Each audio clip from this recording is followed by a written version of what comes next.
గుండెల్లో ఇంత గొప్ప స్థానాన్ని సంపాదించుకున్న మహానేత దూరమయ్యాక ఒక్కసారిగా చీకటి ముసిరింది. రాజన్న మరణాన్ని తట్టుకోలేక గుండెల్లో దుఃఖాన్ని గొంతులో పలికిస్తూ వచ్చిన పాటలు గుండెల్ని పిండేశాయి. తమకు అత్యంత ఆప్తుడు, తమలో ఒకడు దూరమయ్యాడన్న బాధను ప్రతి ఒక్కరి తరపున వినిపించాయి.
అస్తమించిన సూర్యుడు ఉదయించక మానడు, మళ్లీ వెలుగులు ప్రసరించక మానడు.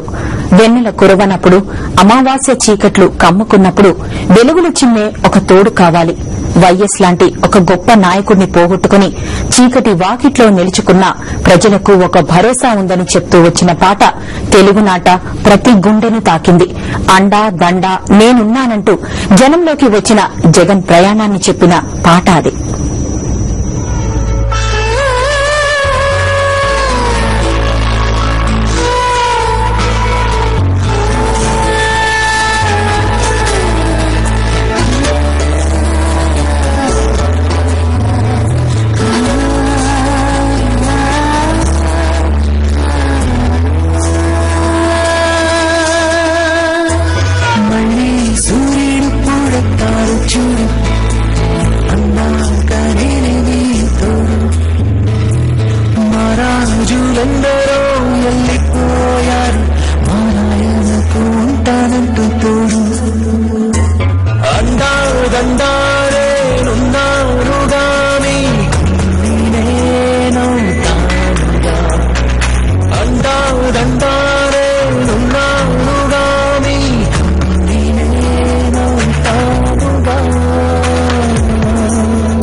మళ్ళీ సూర్యుడు కూడా తాడు చూడు.